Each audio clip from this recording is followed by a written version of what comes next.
O nosso estudo de hoje está no Evangelho de Lucas, capítulo 6, versículo 26. Ai de vós, quando todos os homens de vós vos disserem bem, porque assim faziam seus pais aos falsos profetas. Palavras do Cristo. Emmanuel comenta na lição 80 do livro Caminho, Verdade e Vida, Opiniões. Indubitavelmente, muitas pessoas existem de parecer estimável, às quais podemos recorrer nos momentos oportunos, mas que ninguém despreze a opinião da própria consciência, porquanto a voz de Deus comumente nos esclarecerá nesse santuário divino. Rematada a loucura é o propósito de contar com a aprovação geral ao nosso esforço. Quando Jesus pronunciou a sublime exortação dessa passagem de Lucas, agiu com absoluto conhecimento das criaturas. Sabia o mestre que num plano de contrastes chocantes, como a Terra, não será possível agradar a todos simultaneamente. O homem da verdade será compreendido apenas em tempo adequado pelos espíritos que se fizerem verdadeiros. O prudente não receberá aplauso dos imprudentes. O mestre, em sua época, não reuniu as simpatias comuns. Se foi amado por criaturas sinceras e simples, sofreu impiedoso ataque dos convencionalistas. Para Maria de Magdala, ele era o salvador. Para Caifás, todavia, era o revolucionário perigoso. O tempo foi a única força de esclarecimento geral. Se te encontras em serviço edificante, se tua consciência te aprova, que te importam as opiniões levianas ou insinceras? Cumpre o teu dever e caminha. Examina o material dos ignorantes e caluniadores como proveitosa advertência e recorda-te de que não é possível conciliar o dever com a leviandade, nem a verdade com a mentira. É sempre muito prudente a gente observar essa máxima. Não se consegue agradar a todos aqui na Terra, ninguém conseguiu, nem o próprio mestre conseguiu, e a razão está no grau altíssimo de egoísmo, orgulho e vaidade que cada um de nós a gente traz quando vem aqui para a Terra, e também nas diferentes escalas evolutivas que a gente vai encontrar entre nós seres humanos. E essa lei de simpatia e de antipatia, esse magnetismo que existe entre cada um de nós, ele vai estabelecer grupos que vão sentir prazer em estar no convívio, no contato uns com os outros, ao mesmo tempo que vai estar repelindo outros também que não pensam da mesma maneira. A gente sabe que a gente pode construir o nosso mundo íntimo independente do local que a gente esteja. A gente pode estar no local de maior conflito, mas estar em família, estar com pessoas que a gente ama, e a gente construir à parte um local para a gente, né? Um local de paz para a gente. Isso acontece com muita frequência aqui na Terra. Mas quando se trata de agradar a todos, né, a gente vai ver que todos aqueles que trabalham de alguma maneira com o público, você não vai conseguir jamais agradar a todos, porque todos vão estar presos ao seu ponto de vista particular. Vão achar que só o ponto dele é o correto, e mais ainda, né, vão inclusive atacar aqueles que pensam de maneira diferente que a sua.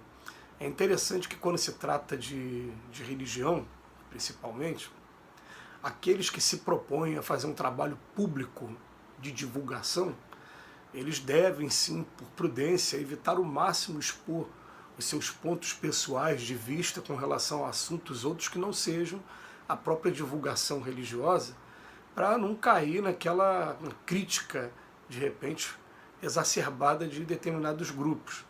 A gente vai vendo assim que a gente pode arriscar aqui falar isso tranquilamente, que são duas pessoas que gozam de muita admiração e que eu amo do fundo do meu coração.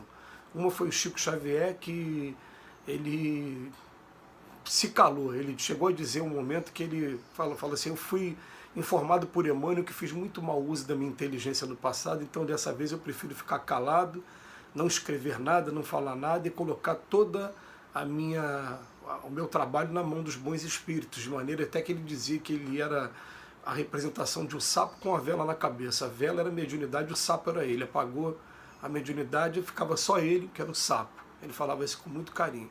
Ele conseguiu não emitir o seu ponto de vista pessoal, a não ser para amigos mais íntimos, e alguns amigos mais íntimos ainda insistem ainda de vez em quando a pretexto de novidade, né, para poder escrever livro, trazer esses pontos de vista pessoais aí dele, que ele ele preservou do público, mas falou com algumas pessoas de maneira particular.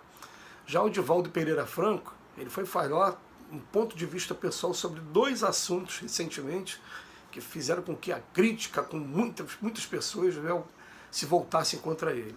E, dentro da minha humilde opinião aqui, eu falei com algumas pessoas, quando vieram falar comigo, eu falei, olha, a gente só tem condição de criticar uma pessoa igual o Divaldo Pereira Franco o dia que a gente só iniciar um trabalho, não vou nem falar fazer um trabalho igual dele, que fazer o trabalho dele é trabalho para daqui a algumas encarnações, né? A gente não está preparado para ter a dedicação toda de 94 anos por enquanto que ele tem de idade, fazendo o que ele faz, né? Essas palestras no mundo todo, essa divulgação toda, o trabalho da psicografia, o trabalho maravilhoso da Mansão do Caminho. Agora, o dia que eu abrir a minha própria obra social, começar a fazer a caridade também, aí eu posso até ter direito de fazer algum comentário, né, sobre o Divaldo. Mas enquanto não fizer isso, eu quero agradecer a Deus pela presença de um ser como ele, que nunca escondeu seus defeitos, e que um ser que faz a diferença, pelo menos na minha vida,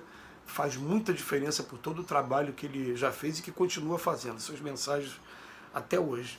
Mas a gente vai perceber que querer agradar a todo mundo é sempre uma coisa muito complicada mesmo, muito difícil mesmo, de maneira que chega até agora no final dessa lição aqui, ele veio falar, ó, o mestre não conseguiu fazer isso, Jesus. Ele diz para Maria de Magdala ele era o Salvador, mas para Caifás ele foi um revolucionário perigoso que foi preso e foi executado à moda da época, a pena de morte da época. Então ele só bota para a gente aqui o seguinte, vamos guardar essa mensagem aqui, ó. Se te encontras em serviço edificante, se tua consciência te aprova, que importam as opiniões levianas ou insinceras. E a gente aprendeu até com o Chico Xavier mesmo, que se a opinião sobre você ela não for verdadeira, não é motivo para você se perturbar com isso. A consciência está tranquila? Segue em frente. Se ela for verdadeira, ele coloca aqui para a gente, ó, examina o material dos ignorantes e caluniadores como proveitosa advertência. Então a gente ouve e fala, realmente, pisei na bola aqui, estou falhando nesse ponto, estou falhando naquele ponto, preciso melhorar mais. E a consciência nossa é o guia mais seguro sempre. Vamos lembrar que a lei de Deus está escrita na natureza, nos livros da natureza e na nossa consciência, segundo Leon Denis, no livro Grande Enigma, e que é muito profunda essa afirmação. A lei de Deus está escrita em nossa consciência. Se a gente observasse realmente o que a nossa consciência está apontando para a gente no momento que a gente vai praticar as atitudes qualquer, a gente vai ver que o sentimento que vem logo em seguida vai trazer naturalmente a aprovação ou reprovação daquilo que a gente está fazendo. É que a gente é que aprende a não dar muita atenção a essa voz da consciência e vai fazendo as coisas, violentando cada vez mais esse aviso divino que está dentro da gente. Mas a hora que a gente consegue se disciplinar e ouvir, a gente vai ver que essa voz da consciência sempre vai estar mostrando para a gente qual é o caminho correto e qual não é. O coração vai bater diferente. Vai por aqui, continua por aqui. Ou então sai desse caminho, está na hora de abandonar esse caminho. E a gente, ouvindo a voz da consciência, a gente vai em frente. Ele bota aqui para a gente, recorda-te de que não é possível conciliar o dever com leviandade e nem verdade com a mentira. Isso aí é uma luta de cada um de nós, já tivemos oportunidade de em outros estudos tratar desse tema, mas vamos lembrar que não existe perfeição aqui na Terra e que espíritos como Emmanuel e outros que vão estar procurando nos ajudar e nos incentivar, eles ao mesmo tempo que eles falam para a gente não desista, continua, eles estão sempre lembrando para a gente que a verdade não pode ser conciliada com a mentira, nos convidando o tempo todo a esse policiamento, a esse vigiai e orai. Lembrando que a ordem do vigiar e orar é primeiro vigiar e em segundo lugar orar. Porque a vigilância traduz atitude.